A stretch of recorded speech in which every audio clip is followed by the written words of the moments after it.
Olá, está no ar o Rádio MP Entrevista. Eu sou Vinícius Araújo e vamos falar com o promotor de justiça Marcelo Schirmer, coordenador do Centro de Apoio às Promotorias de Justiça Criminais de Execução Penal do Tribunal do Júri e da Auditoria Militar, o CAOCRIM. O tema é a Lei de Crimes Hediondos, que completou 35 anos em 2025 e foi criada para endurecer o tratamento penal para crimes de extrema gravidade, cuja lista, inclusive, sofreu ampliações ao longo do tempo. Seja bem-vindo, promotor Marcelo. Obrigado, Vinícius. À disposição. Bom, como a rigidez da lei de crimes hediondos impacta o comportamento criminal e as taxas de violência no país? Essa é uma ótima pergunta, mas a resposta para ela não é óbvia e nem simples. A Lei dos Crimes Hediondos, publicada em 1990, a partir de um mandamento constitucional de criminalização, de recrudescimento criminal, com um propósito dissuasivo, ou seja, sua finalidade era exatamente impactar o comportamento criminal,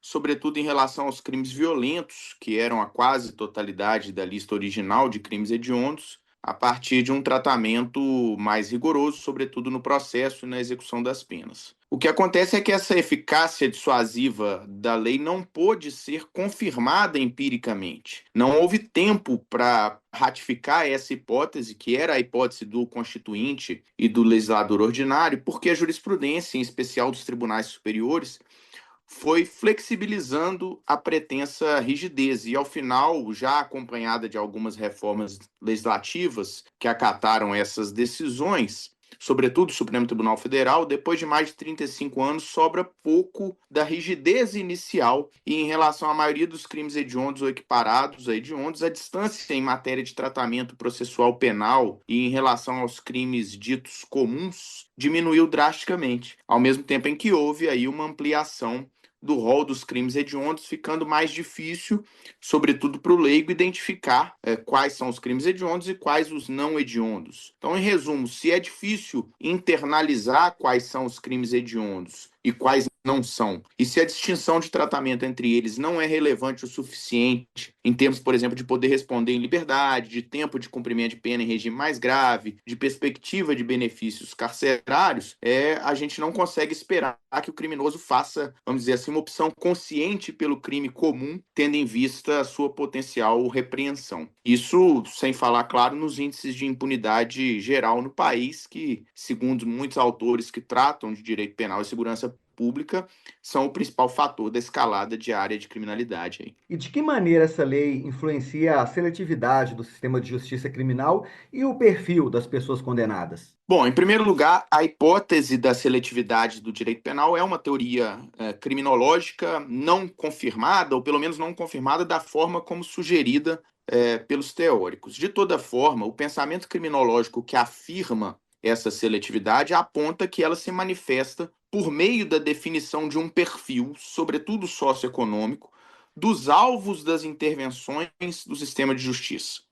A seleção, portanto, ocorreria conforme as pessoas, antes mesmo do processo e independente do crime, de modo que a configuração de certos crimes como hediondos não favorece nem minimiza essa suposta seletividade. O que se poderia dizer que a lei não influencia a seletividade pré-existente, mas que a seletividade, enquanto fenômeno sociológico, é que afeta a lei. Ou seja, a escolha do legislador do catálogo dos crimes hediondos, deixando de fora, por exemplo, os chamados crimes do colarinho branco ou os crimes contra a administração pública, enfim. E quais são os principais efeitos sociais do encarceramento por crimes hediondos, especialmente no que diz respeito à reincidência? Bom, nós não identificamos, pelo menos né, no aspecto normativo, efeitos específicos do encarceramento por crimes hediondos, já que esse encarceramento, falando de forma de cumprimento de pena e local de cumprimento de pena, ele é idêntico ao do crime comum. Uhum. É o que há é uma fração maior de cumprimento de pena para os crimes hediondos antes da obtenção da progressão de regime, por exemplo, né? Em especial é isso que diferencia, é o principal efeito jurídico que diferencia o crime, o cumprimento de pena, não propriamente o encarceramento, mas o cumprimento de pena do crime hediondo em relação ao crime comum. E entre esses efeitos jurídicos que se manifestam de forma mais intensa, ampliando a porcentagem de pena a ser cumprida e restringindo benefícios carcerários na hipótese de reincidência e na hipótese de reincidência em crimes hediondos, isso aumenta ainda mais. Então há um escalonamento assim, entre crime comum reincidente, crime hediondo e reincidente em crime hediondo, que vai ser o último estágio aí do maior percentual de pena, de cumprimento de pena exigido para a progressão de regime. Esse é o principal aspecto, ou a principal efeito da reincidência sobre o cumprimento de pena, mas não propriamente sobre o encarceramento. E como a criminologia avalia a eficácia da lei de crimes hediondos enquanto instrumento de política criminal? Bom, a criminologia ela é uma ciência interdisciplinar, ela foca na realidade social e no fenômeno humano, né, não no aspecto normativo propriamente dito. Mas uma parte do estudo dela é o controle social, ou seja, os mecanismos que a sociedade usa para prevenir e reagir ao crime. Nesse aspecto, a criminologia poderia, né, a depender da escola criminológica que levasse a efeito um estudo dessa natureza, ela poderia avaliar a lei dos crimes hediondos como uma instância de controle formal e verificar a sua efetividade na prevenção e reação aos crimes. O problema aí é que a criminologia ela é uma ciência empírica e, portanto, ela dependeria de uma efetiva, ampla e prolongada aplicação da lei dos crimes hediondos, tal como idealizada lá em 1990, para aferir aquilo que tratamos lá na primeira pergunta, o impacto no comportamento criminal e nas taxas de criminalidade. A partir do momento em que essa lei ela se aproxima, né, o regime imposto nele se aproxima, diminui o distanciamento do regime dos crimes comuns, fica mais difícil para a gente avaliar a efetividade dela para a finalidade proposta. Sim. E qual é o papel do Ministério Público de Minas Gerais na aplicação, fiscalização e interpretação da lei de crimes hediondos?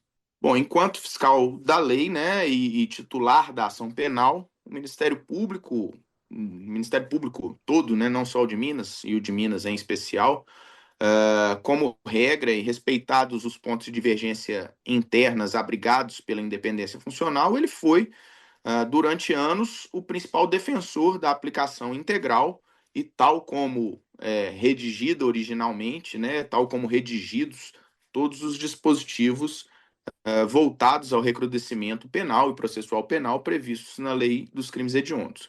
Então foram apresentadas teses, estudos jurídicos, grupos de trabalho, debates acadêmicos defendendo a validade da lei quando questionada, né, pela doutrina ou pela própria jurisprudência, e além, né, ou principalmente, da atuação em cada processo. Foram diversas denúncias por crimes hediondos, milhares de recursos, que em alguns casos chegaram inclusive a bloquear ou reverter quadros de maior leniência aplicada ou sinalizada acerca da aplicação da lei, entendimentos ou interpretações mais brandas. Entretanto, o sistema de precedentes estabelecidos impõe o acatamento das decisões dos tribunais superiores e a lei dos crimes hediondos e a própria ideia subjacente de tratamento muito mais rigoroso vem sendo progressivamente aí enfraquecida, ao menos na realidade do sistema de justiça criminal, que nem sempre está conectado aos discursos político-criminais que eventualmente sugerem que, né, a indicação de determinado crime como crime hediondo vai resolver o problema, vai, né, dar um tratamento mais rigoroso a ele, o que é parcialmente, vamos dizer assim, verdadeiro. Há, de fato, um pouco maior de rigor, mas não é aquilo que se esperava quando a lei foi idealizada. Ok, obrigado pela participação e pela colaboração, promotor. Disponha, Vinícius, estamos à disposição aí para esclarecimentos e o que for necessário. Este foi o Rádio MP Entrevista com o promotor de justiça Marcelo Schirmer e falamos sobre a Lei de Crimes Hediondos. Até a próxima. Rádio MP, em todo lugar ao seu lado. Siga a gente nas redes sociais. Procure por MPMG Oficial. Para mais informações, acesse mpmg.mp.br.